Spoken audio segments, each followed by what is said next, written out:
This help video will explain the version 7.13 release notes and go through the enhancements for this new upgrade. The first enhancement is on group bookings. So if I go into a group, on the Students tab, you can now sort by 3 different options. You can sort by name, gender and age. Also within the Student Browse, if I use the scroll bar, you now have the email address stored here. So if I click on the header, you can now search by email address in this top box. This can also be sent to Excel with all the email addresses as well. Within an accommodation record, on the Banking tab, if I change the payment method from cheque to transfer, you now get a message to say that you need to put in the account holder, the number and the sort code. This is just a warning, so in case you're producing a BACS file, payments don't go through without the correct details. You will also get another warning there saying that the bank details are missing. The next enhancement is in the batch invoice reprint. If I go to Accounting Ledger, Invoicing and Batch Reprint, first of all, a new caption has been added to the batch invoice reprint, which will explain how the financial documents are filtered here. So this option filters agents who have financial documents displayed above. You also now have a print only option. So if you're reproducing invoices from a certain date range and you don't want them to be emailed, you can just make sure they're printed as opposed to emailed to any agents or students. The next enhancement is for the crystal registers. If I go into classing, if I now select on reports and produce the crystal registers, the tree view option, shown with this icon here, allows greater display on the screen. So this option is now hidden and you can see the whole page on the screen at one time. Within quick reports, a new option has been added for student-based quick reports.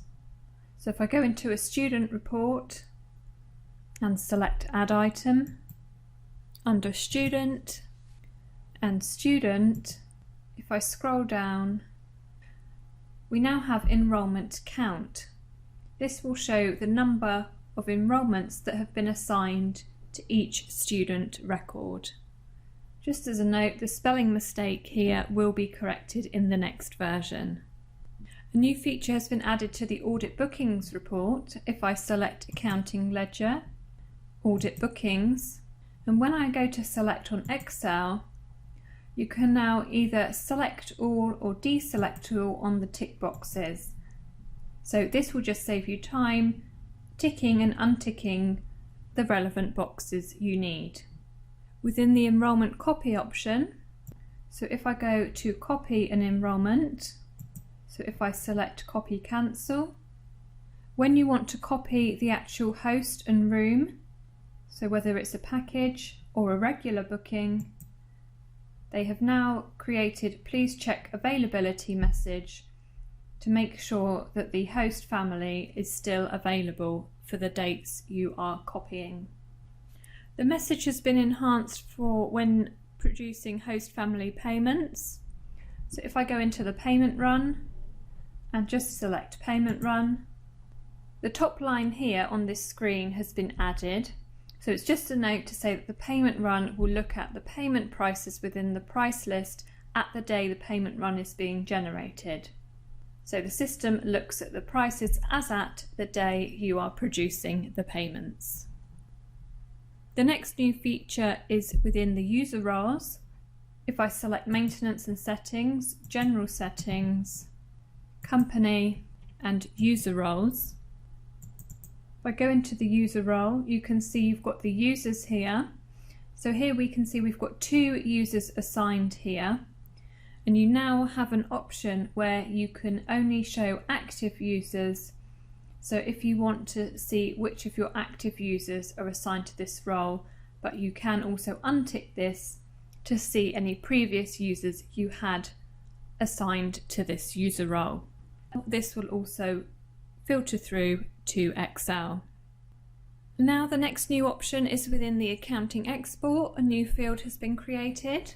So if I go to accounting ledger, export, if I go to fields, last on the list here we have the account name, which has been added to the export, which can be exported to your account system. So on the export tab here, you can get this information under invoice credit headers, invoice credit lines, and ledger receipts. So that's the account name that has been added. Lastly, there has been some changes to the online toolkit. If I go into the company settings, so maintenance settings, general settings, company and company, under web access, the third setting here, restrict online bookings to start so many days after the date of booking. This has been changed, so this setting can show 0. This allows students to book on the website booking form and start the same day. So it will allow students to enrol at the school on the same day, which will allow for walk-in bookings to be processed via the web page as opposed to filling in a paper form. So the setting here is shown to 0. So the student doesn't have to book in advance. And if I go to the booking form, if I process a booking, so I am processing the booking on the 13th of March, and I can now select the 13th of March as my start date. The next new option on the web bookings is that once a web booking is in the holding area, there is now an ability to change the student's surname, forename, and title.